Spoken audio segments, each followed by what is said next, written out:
sino gócense por cuanto son participantes de los padecimientos de Cristo, para que también en la revelación de su gloria se gocen con gran alegría. Si son vituperados por el nombre de Cristo, son bienaventurados, porque el glorioso Espíritu de Dios reposa sobre vosotros. Ciertamente de parte de ellos, Él es blasfemado, pero por vosotros es glorificado.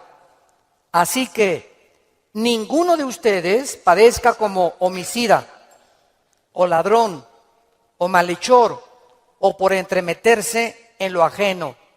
Pero si alguno padece como cristiano, no se avergüence, sino glorifique a Dios por ello.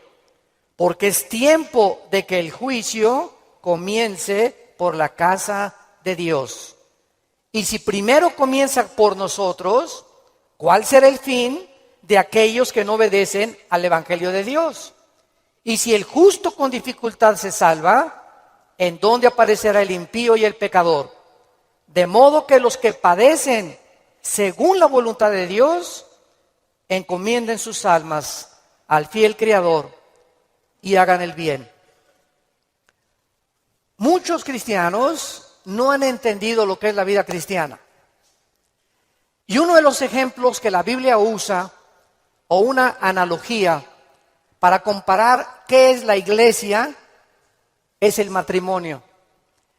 Y en el matrimonio, muchos de ustedes que también están recién casados, tenemos siempre ideas de las telenovelas y fueron felices el príncipe y su amante, o su amiga o su esposa, por los siglos de los siglos. Y viene la luna de miel y se acaba la luna de miel. Y comienzas a descubrir, ah caray, ¿con quién me casé? O ah caray, yo no sabía, chiquita, que tenías ese genio. Y yo no sabía que eras tan flojo. Ni sabía que dejabas tus calcetines que huelen a queso manchego cuando te levantas de la cama.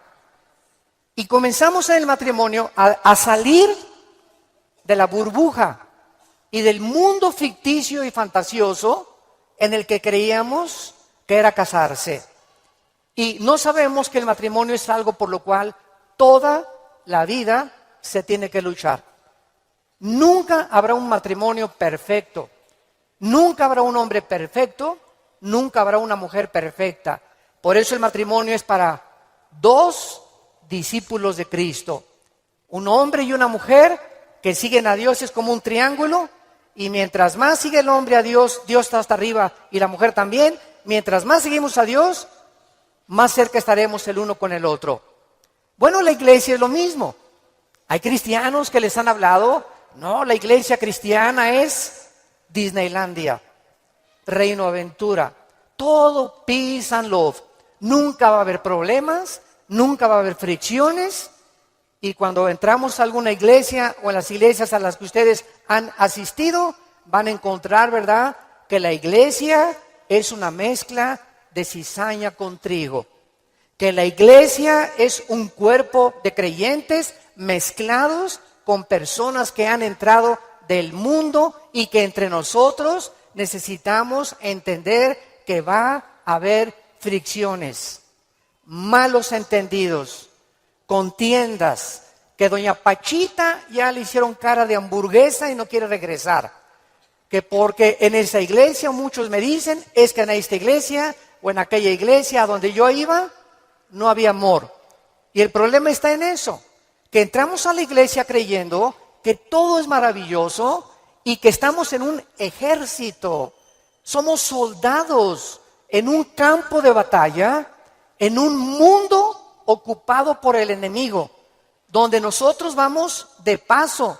Todo lo que construyamos, todo lo que invertamos en este mundo, se va a quedar. Y cuando este mundo sea destruido, lo único que va a sobrevivir son las almas. Son las almas.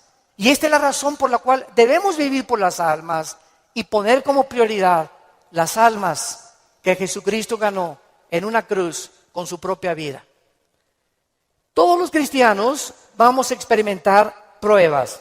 Vean ustedes aquí antes de Pedro, se encuentra Santiago en el capítulo 1. Santiago era hermano de Jesucristo. Fue uno de los hermanos de Jesucristo, Santiago. Y él está escribiéndoles a los cristianos que comenzaron a ser perseguidos por el Imperio Romano. Y vean ustedes el consejo que Santiago comienza a delinear. Santiago 1, versículos 2 y 3.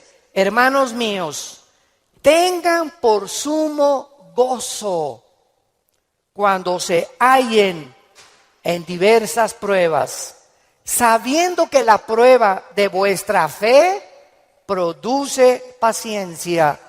Sabemos entonces que todos nosotros vamos a ser examinados por Dios. Las pruebas, que son muchas, hay familiares pruebas en tu iglesia, en tu trabajo, con tus amistades, como matrimonio, con tus finanzas. Dios prueba el corazón. Y dice Santiago, no se sorprendan, no se maravillen de que de repente hay muchas pruebas. Y en lugar de que la oposición y las pruebas puedan menguar nuestro ánimo, dice Santiago, ¿verdad? Está probándose nuestra paciencia y nuestra fe. Vean ahora aquí, le damos vuelta a Primera de Pedro, otra vez, capítulo 1. Y dice el versículo 6 y 7, en lo cual vosotros se alegran ahora, aunque un poco de tiempo. Si es necesario, tengan que ser afligidos en diversas pruebas, para que sometida a prueba vuestra fe, mucho más preciosa que el oro, o sea, ¿por qué tiene que probar Dios nuestra fe? Porque es lo más valioso que Dios nos ha regalado. Lo más grande que tenemos es la fe. Y si queremos agradar a Dios, lo tenemos que agradar a través de la fe. Porque sin fe es imposible agradar a Dios. Por lo cual tenemos que entender por qué vienen pruebas, por qué me robaron mi coche, por qué tuve este problema con mi esposa, por qué este problema con mis hijos, por qué este problema en la iglesia, por qué este problema en el trabajo, por qué está el mundo ahorita como una olla hirviendo, donde las naciones están a un punto de una conflagración internacional. Aunque sabemos bíblicamente que si explota una guerra en Europa o en el Medio Oriente, no es todavía la tercera guerra mundial. En estos últimos meses, todas las invitaciones que he recibido han sido en radio, en televisión, con iglesias, con alianzas de pastores, para explicarles que esta guerra no es la tercera guerra mundial, que la Biblia nos habla claramente que falta mucho para la tercera guerra mundial y que este es lo que va a pavimentar el camino para el surgimiento del anticristo en el Medio Oriente. Entonces, estas pruebas, dice la Biblia, son importantes porque nuestra fe es la que tiene que ser probada. Ya sea en el trabajo, en la escuela, en el vecindario, etcétera, etcétera. Estamos rodeados de personas que no les caes bien porque eres cristiano. Estás rodeado de amigos que cuando les comienzas a decir que eres cristiano, te van a comenzar a perseguir y a burlar.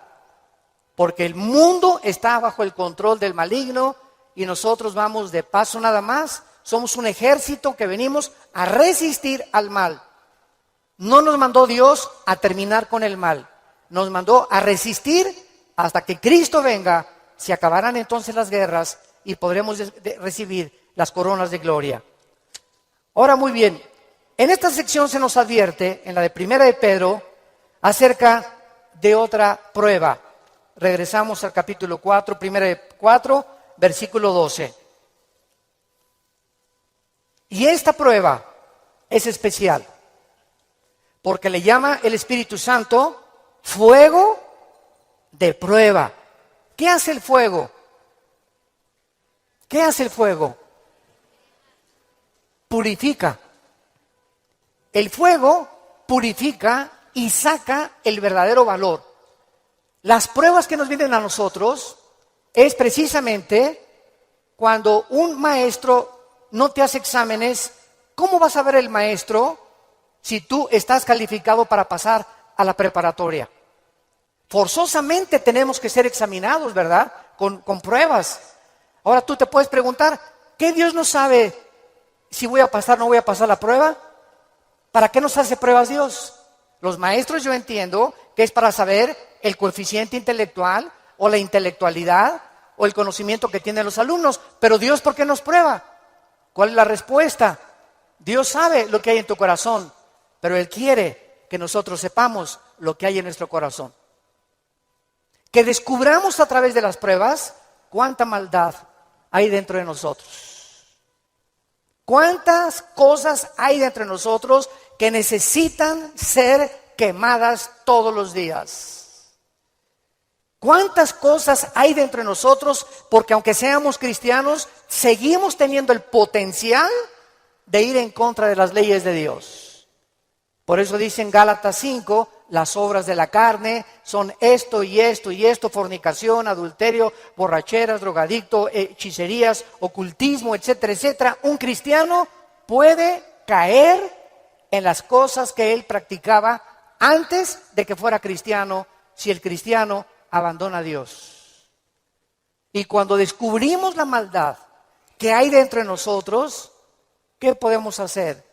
Gritar como Pablo en Romanos 7, miserable de mí, en mí no mora el bien que quiero hacer no lo hago, lo que no quiero hacer eso hago. Entonces encuentro que en mi mente me dice, no fumes, el cigarro te va a molar los dientes, la lengua, la faringe, el esófago, la tráquea, los pulmones, el corazón. ¿Y por qué sigo fumando? Veo otra ley. Mi mente me dice, estás mal, pero mi corazón me dice, hazlo. Y mi carne le gana a mi razonamiento. Y entonces Pablo dice, miserable de mí, y dichosos los que han descubierto esto. Oh Dios mío, ¿por qué volví otra vez a prender el canal de la pornografía? Yo no quería ver esa pornografía. ¿Por qué caí ayer con mis amigos y me emborraché la semana pasada? Soy cristiano, ¿por qué lo hice? ¿Por qué le grité a mi esposa como le debía haber gritado? No debía haberle gritado. ¿Por qué lo hice? Y qué mal nos sentimos cuando comenzamos a descubrir esa maldad. Y qué buen síntoma es que digas, ¿por qué lo hice? Eso muestra que tenemos al Espíritu Santo, que nos está redarguyendo, que nos está diciendo, esto que hiciste está mal. Antes lo hacías y no te importaba y te dormías ni pedías perdón. Pero ahora cuando pecamos nos damos cuenta, nos entristecemos, nos llenamos de una ansiedad tremenda en el corazón porque no tenemos paz. Es la paz que nos quita Dios hasta que vengamos a la cruz y le pidamos perdón y la sangre de Cristo nos limpia de todo pecado.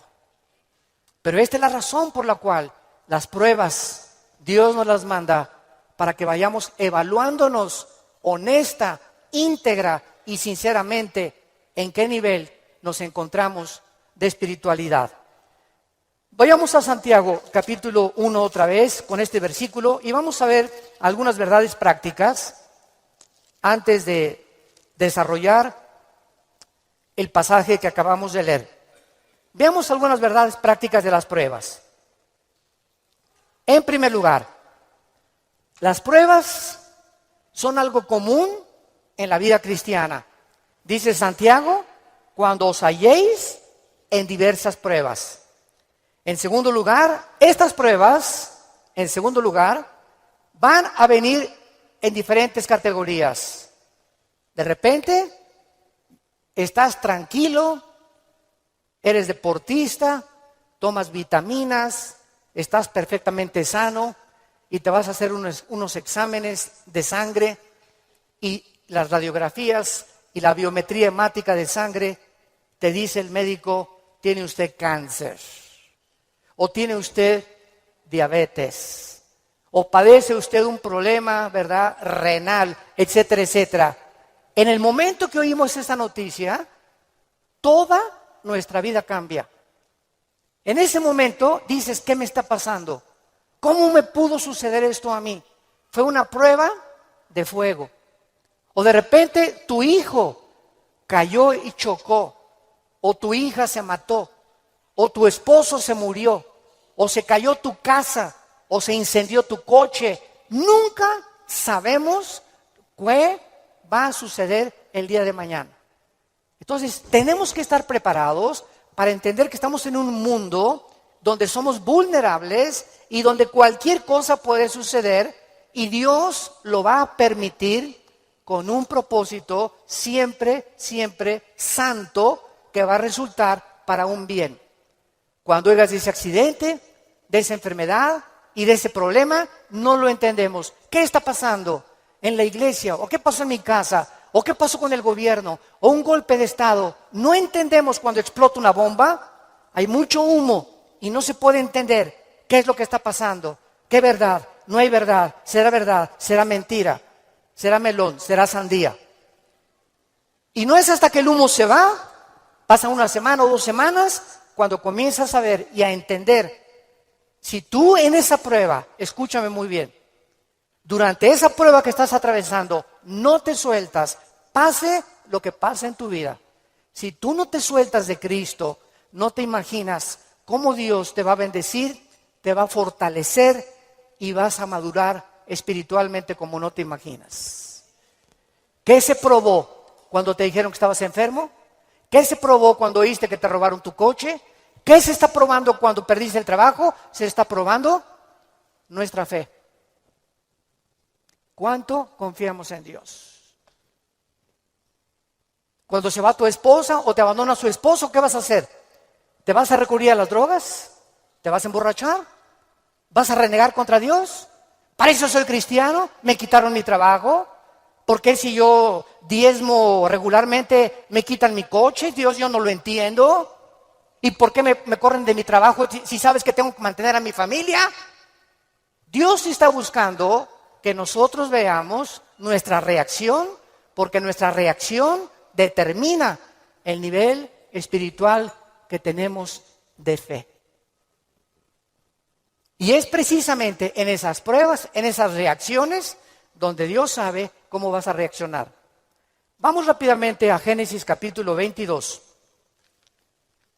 En el Antiguo Testamento, y veamos la prueba de fuego que pasó a Abraham.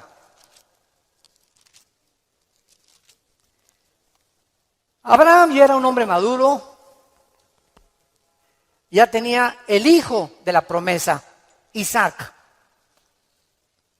Y a Abraham se le llama en Romanos capítulo 4 el padre de la fe. Por algo será, ¿verdad? Por algo será, porque son las pruebas de fuego las que nos gradúan en el ejército de Dios. Las pruebas, no las muchas pruebas, nos van preparando, pero hay una prueba de fuego que es nuestra graduación. Cuando ya Dios se da cuenta que no importa lo que pase en tu vida, nunca te soltarás de Él. Nunca blasfemarás de su nombre, nunca te llenarás de rencor ni de amargura contra nadie. Hayan hecho lo que te hayan hecho o lo que nos hayan hecho, el veneno más grande que nos impide graduarnos es la amargura. Es el veneno más grande de la vida cristiana. Bueno, aquí se encuentra Abraham, capítulo 22 del Génesis, y dice, aconteció después de estas cosas, o sea, estas cosas son todas las pruebas que Abraham había atravesado, que probó Dios a Abraham. Abraham podría decir, ¿otra? Oye, ¿otra, Señor? ¿Es juego? ¿Otra prueba? Pero Adán, quiero decirte una cosa, Abraham, esta prueba, ¿verdad? No te imaginas, va a ser la bendición más grande para tu vida y para 1000 generaciones después. A los que les interese la palabra prueba en el hebreo, es la palabra nasá, con H al final. Cuando dice probó, es la palabra nasá. Escuchen lo que significa probar en el hebreo. Manifestar el corazón por medio de la presión. No es hasta que la presión viene a nuestras vidas que se sabe lo que tenemos escondido en el corazón. ¿No es cierto? No es bajo la presión donde se prueba el carácter de los hombres, bajo la presión. Dice la Biblia, esto es lo que Dios quería hacer, poner presión en Abraham para darnos un ejemplo a nosotros de cómo reaccionar. ¿Y cuál fue la prueba de fuego que Dios le puso a Abraham? Dame a tu hijo Isaac, versículo 2. Señor, no te oí bien, creo que me está fallando el oído. ¿Qué dijiste? Que me des a tu hijo. Señor, ¿estás bien? ¿No dices un mejoral? ¿Me estás hablando? ¿Eres tú? ¿No será un demonio el que me estará hablando? Señor, tú me dijiste que este hijo era el hijo de la promesa, no era Ismael. Tú me prometiste que era Isaac y la semilla de Isaac, el esperma de Isaac, la descendencia de Isaac, donde el Mesías, el Salvador que has prometido, iba a venir. ¿Cómo me lo pides? ¿Y cuál es la respuesta de Isaías 55, 8 y 9? Mis pensamientos no son vuestros pensamientos, y mis caminos no son vuestros caminos, ovejas santas, amadas de Dios. Así como los cielos son más altos que la tierra y mis pensamientos más altos que ustedes, así es como yo tengo que pensar para que ustedes comiencen a entender que yo no pienso como ustedes y que la fe es mantenerte de pie y seguir creyendo aunque no haya explicación inmediata.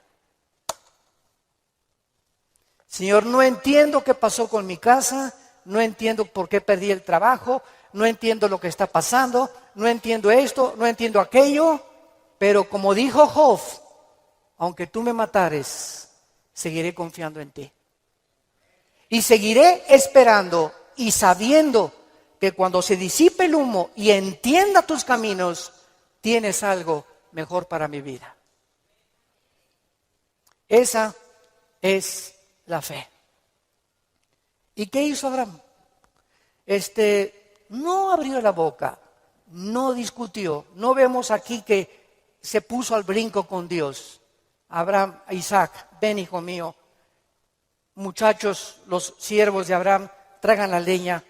Y entonces los dejó ahí en el monte a los siervos y agarró a Isaac y comenzaron a subir al monte Moriah. Escuchen, el monte Moriah fue donde Dios no perdonó a su hijo. Dios perdonó a Isaac, pero Dios no perdonó en el mismo monte a su hijo Jesucristo 4000 años después. Y cuando iban camino al monte, le dice Isaac a Abraham, Padre, ¿dónde está el sacrificio? Y Abraham no le dice nada. Dios proveerá.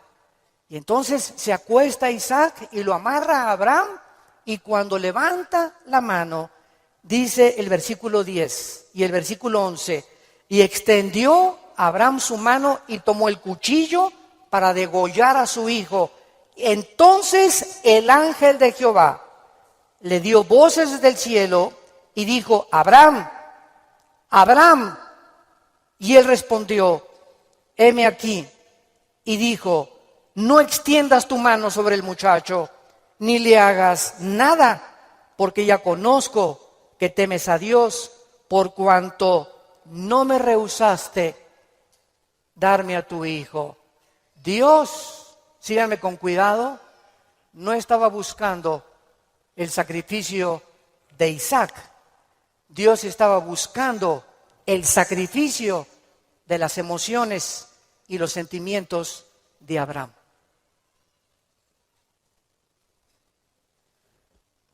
Abraham tenía que pasar la prueba de morir a sus emociones y a sus sentimientos y amar a Dios con todas sus fuerzas y con todo su corazón, escúchenme, más que a su hijo.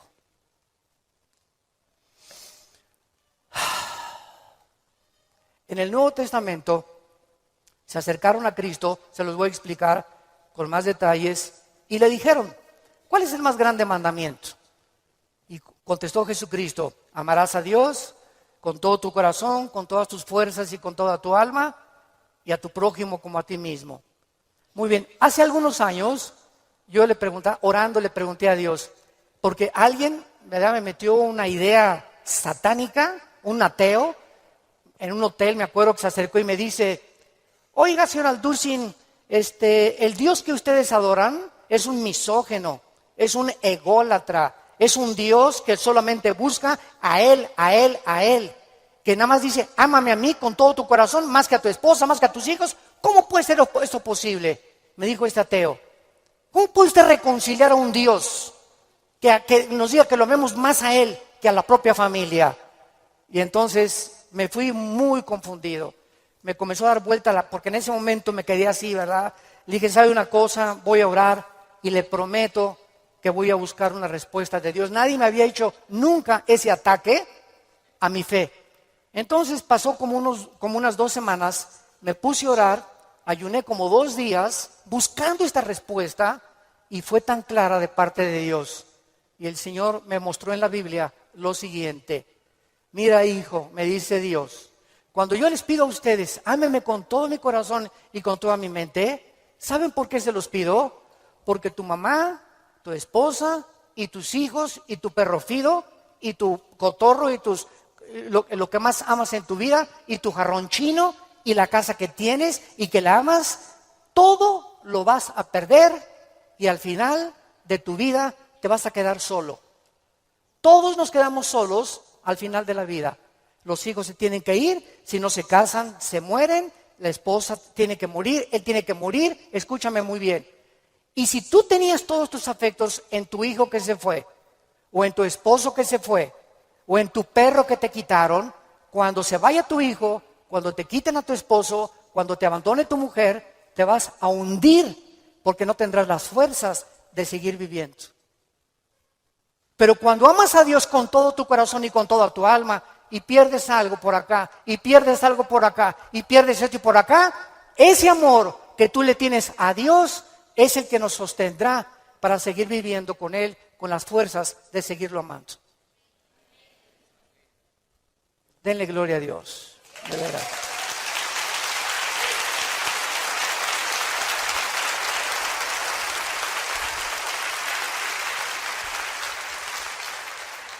La fe es creer aunque no entendamos. Si Dios lo dijo, tiene una razón. Detrás de cada mandamiento de Dios se encuentra la sabiduría de Dios. Cuando Dios le dice a los jóvenes, no forniquen ni tengan relaciones sexuales antes de casarse, gritan los jóvenes y protestan los jóvenes. ¿Nos quieres quitar la felicidad? ¿Qué tiene? ¿Así nos vamos a conocer mejor antes de casarnos?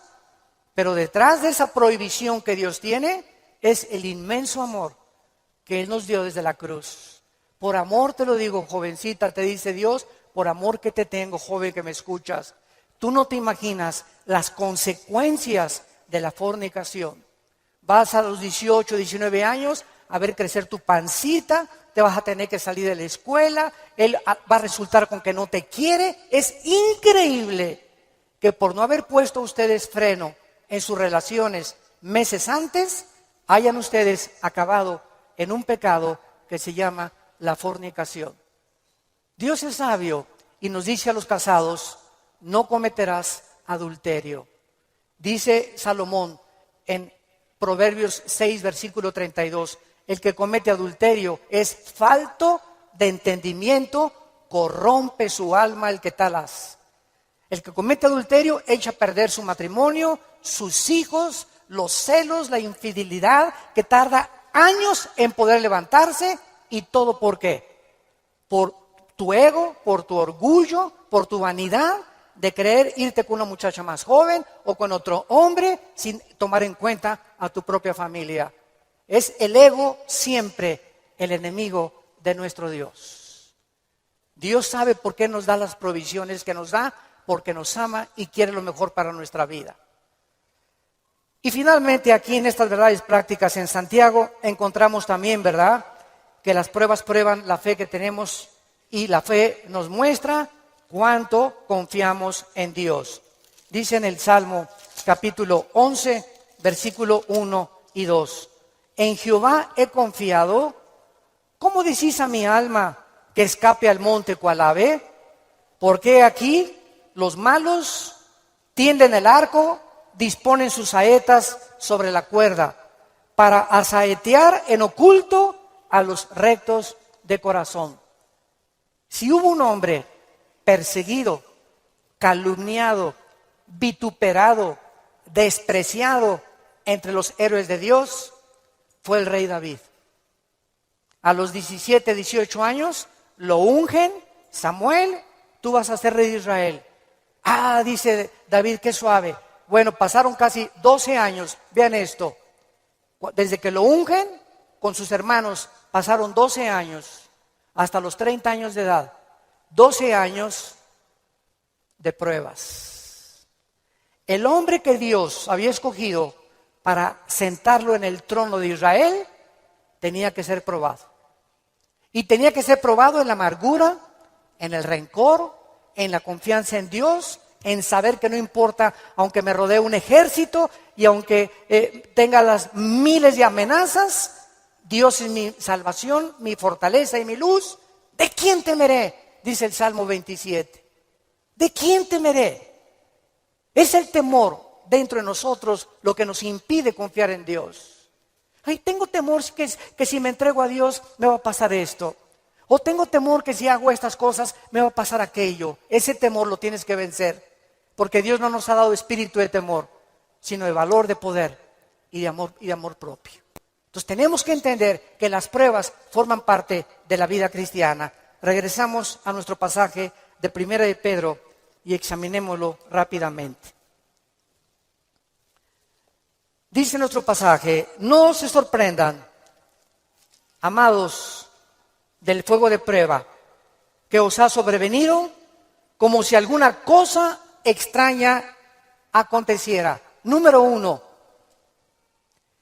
se nos advierte cómo no debemos de reaccionar. Con sorpresa. No debemos reaccionar con sorpresa. No puedo creer lo que me está pasando. Más te vale que lo creas. No puedo creer que mi noviecita me dijo que yo me parecía a John Travolta, hermano, y me dejó por otro y se fue. No lo puedo creer. No puedo creer que mi esposo me haya abandonado. No puedo creer que este negocio haya caído. No puedo creer, yo fui fiel en mi trabajo y me corrieron, hermano, del trabajo. No lo puedo creer. Más te vale que lo sigamos creyendo. No nos sorprendamos, es una prueba. Cualquier cosa que afecte tu vida, tu estabilidad emocional o física, son pruebas. Entendámoslo. Dios es un Dios que nos tiene que probar. Y estas pruebas son para nuestro bien. Y vamos a descubrir en las pruebas que Él es real, que Él sana, que Él restituye, que Él vindica, que lo que la oruga y el saltón te robaron, Dios te lo va a devolver 10 veces más. Pero es esa fe la que Él está tratando de desarrollar en nuestras vidas, porque es mucho, mucho más preciosa que el oro.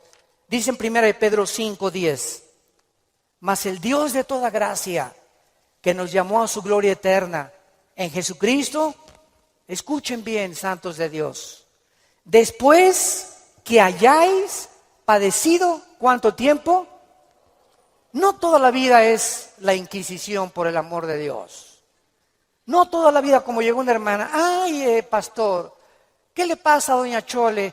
Pues sigo con pruebas. Hermana, tengo 5 años que la conozco y usted ya le ganó a Job.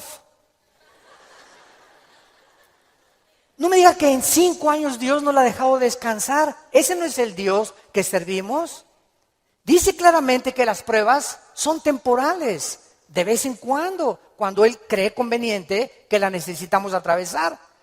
Después que hayáis padecido un poco de tiempo, vean ustedes el propósito. Él mismo os perfeccione, afirme, fortalezca y establezca después de las pruebas.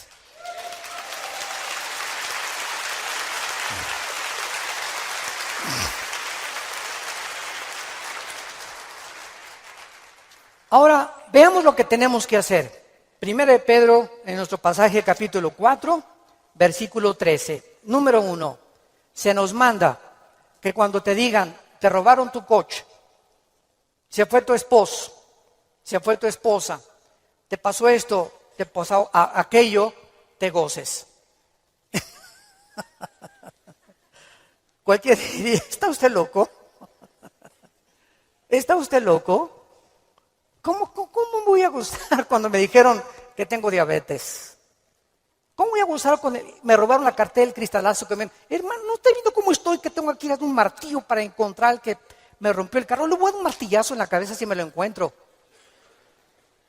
O mi esposo, ¿verdad? Con la cara de cocodrilo. Qué bueno que se fue el cocodrilo y que se fue, ¿verdad? Ten mucho cuidado que tu reacción sea de gozo. Y les voy a explicar lo que se encuentra detrás. Cuando Job llegaron y le dijeron, quemaron tu rancho, tus camellos, tus ovejas, tus vacas y tus hijos. Y estoy seguro, por la clase de esposa que tenía, que si ella se lo hubieran llevado, hubiera estado más contento. Y a propósito, Dios se la dejó a ella. Yo entiendo cada vez más a mi Señor. No por ti, mi amor, mi esposa no va a creer. Y entonces la esposa llega, ¿verdad? Y le dice a Job, maldícelo, maldice a Dios. Y contesta Job y le dice a la esposa, vean la calidad moral y espiritual y de fe que tenía este hombre en Dios. ¿Qué acaso recibiremos de Dios solo lo bueno y no lo malo? Bendito sea el nombre de Dios, porque Él da y Él quita en su soberanía. Qué tremendo, ¿verdad?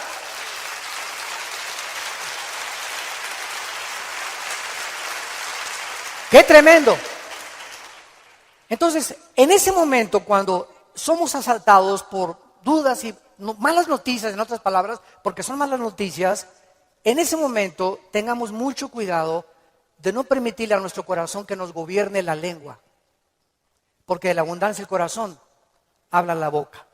Entonces, en lugar de preferir maldiciones o acusaciones, o eres tú Dios, o compartirlo con otras personas, híncate.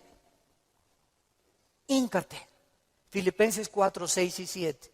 Híncate y dale a conocer a Dios. Señor, no entiendo lo que está pasando.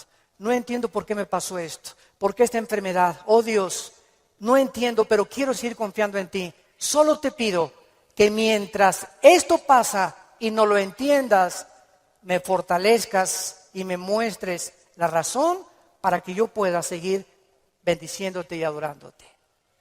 Es el tiempo más difícil de nuestra vida cuando no entendemos lo que está pasando. Vamos rápido a 2 Corintios capítulo 12. 2 Corintios capítulo 12 y veamos lo que le pasó al apóstol Pablo y la forma como él reaccionó. 2 Corintios 12.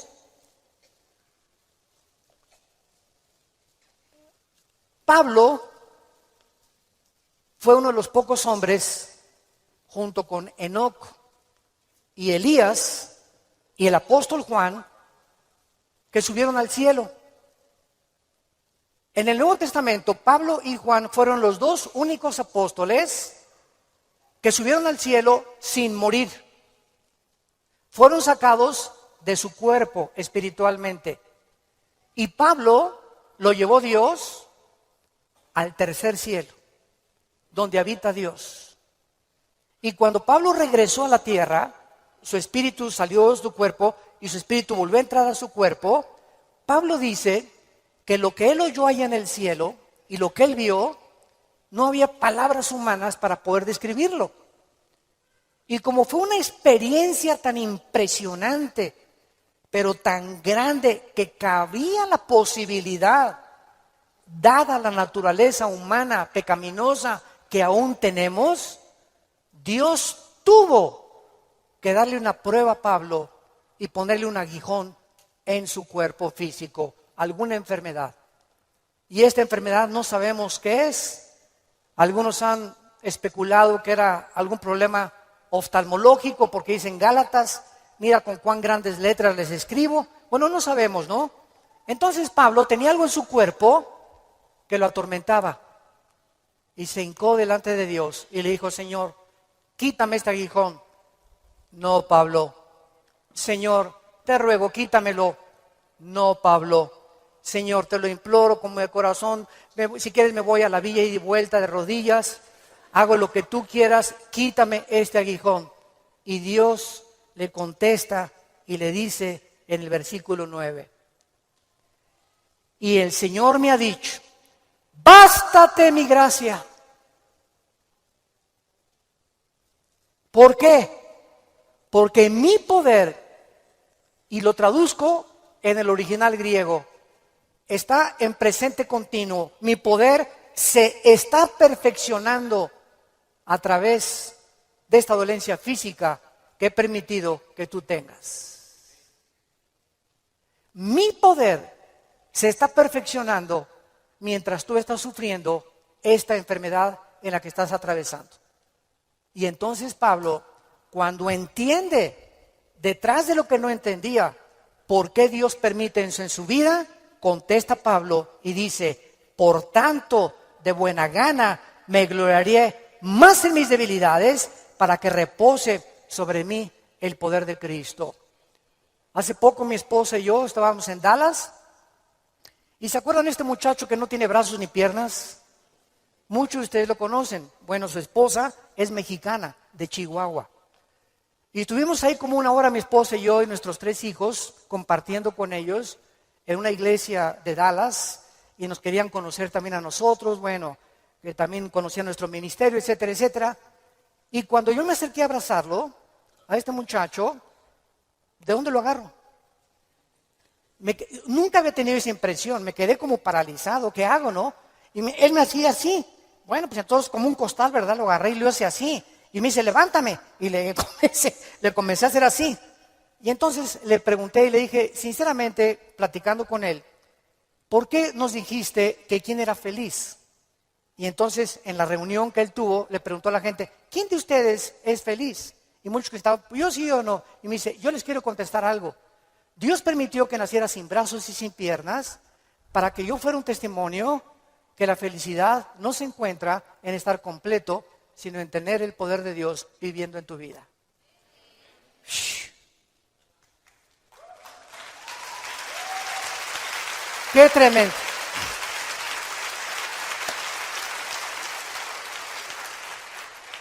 Mi esposa y yo nos bañamos de lágrimas. Tenemos piernas, tenemos brazos, tenemos casa, con flex, un carro, lo que sea, nuestros hijos, y estamos descontentos. Teniendo contentamiento, teniendo sustento y abrigo, estamos contentos porque estamos vivos. Nosotros estamos completos, y él era más feliz que la mitad de los que fueron a escucharlo. Él riéndose, y era una felicidad, ¿no es cierto, Marta? Un gozo sincero. Él no estaba fingiendo, él estaba lleno del poder de Dios. Y transmitía en sus ojos esa paz, ese contentamiento, esa aceptación. Él dijo que a los 12 años se quiso suicidar porque todavía no había aceptado a Cristo. Y se metió y dice: ¿cómo me suicido? ¿Con qué? Ni modo que agarre una pistola y le haga así, ¿verdad? Se metió a la tina del baño y con la boca abrió la llave y se quería morir ahogado. Y cuando estaba el agua subiendo, muchos de ustedes que ya no han oído su testimonio, yo lo traigo grabado en mi iPhone, dice que en ese momento dijo: si yo me quito la vida, nunca podré compensarles a mis padres y los haré culpables a mis padres, porque siempre se lamentarán porque yo nací así, y si hay un Dios, nunca conoceré el propósito por el cual permitió que yo naciera sin brazos y sin piernas. Y apagó la llave y le dijo: yo no entiendo, al año se convierte a Jesucristo. Y ha ganado millones de almas. Dios dicen que hay uno entre 15 o 20 millones de seres humanos que nacen así. A este muchacho Dios lo escogió de Dios para dar un mensaje al mundo. La felicidad no está en el dinero, ni en tener salud, ni en tener casa, ni en tener vehículos, sino si tú tienes a Jesucristo y la paz de Él que sobrepasa todo entendimiento.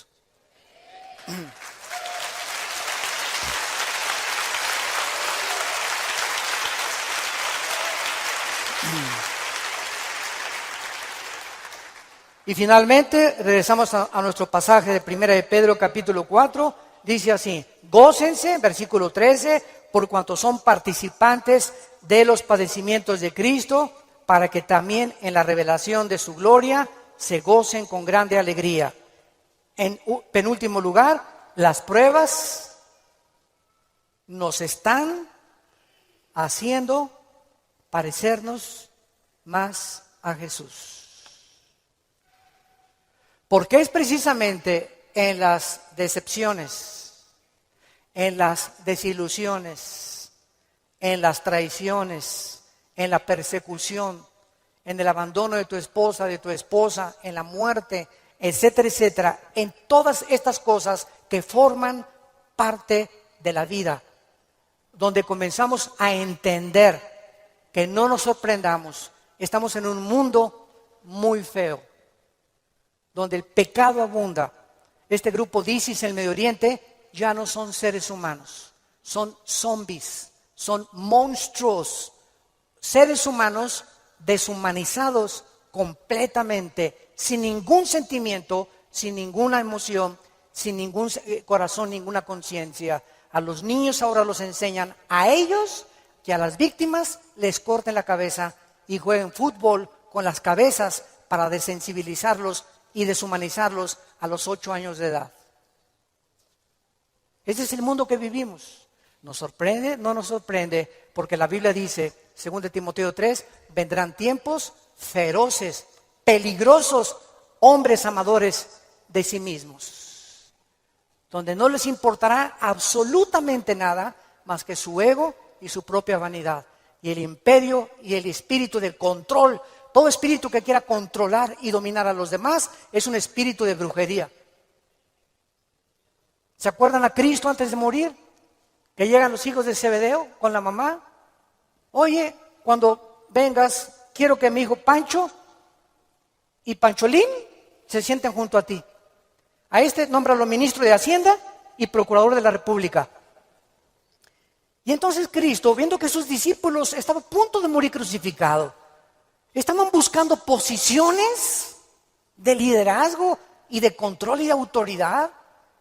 Y les dice Cristo, eso los reyes de la tierra, los gobernantes buscan estas cosas, dominar y controlar a los demás. Y esta es la razón de tantas dictaduras, de tantos gobiernos estatistas y totalitarios, personas que quieren seguir gobernando y tener el control de las gentes, pero en ustedes no debe ser así. Y Cristo nos da el secreto: el que quiera ser grande de todos nosotros, lávele los pies a los demás. Sea siervo de los demás. No busques grandezas para ti, busca servir. Porque el más grande entre nosotros siempre será el que siga las pisadas de su maestro. Gracias por tu palabra, Señor, en esta mañana. Gracias, Señor, porque si somos vituperados en el nombre de Cristo, somos bienaventurados. Así que ninguno de nosotros padezca como homicida o ladrón, o que las pruebas que tengamos sean por nuestros pecados. Pero si padecemos como cristianos, no nos avergoncemos. Glorifiquemos a Dios por ello. Encomendemos toda nuestra causa a Dios, porque Él es soberano. Nunca nos dejará y nunca nos desamparará. Bendecimos, Padre, a todos nuestros enemigos. Bendecimos a los que nos calumnian y contienden contra nosotros. Te damos las gracias por estas pruebas, porque está probando lo que hay en nuestro corazón. Si no perdonamos 70 veces 7, no hemos crecido en la gracia y el conocimiento de Jesucristo. Si hay alguna persona en esta mañana que aún no tiene a Jesús, que aún no tienes este corazón que Dios quiere que tú tengas, esta comprensión de la vida espiritual y de lo que es la iglesia y el cristianismo, ven a la cruz, entrégale tu vida diciéndole estas palabras, ahí con todo tu corazón: Señor mío y Dios mío, te pido perdón por mi vida, por mis pecados, por mi rebelión a mandamientos que antes no entendía. Ahora sé que tus pensamientos son inmensamente mucho más grandes que la forma como yo creo que tú debes de ser. Tú me creaste y me hiciste nacer con un propósito en la vida.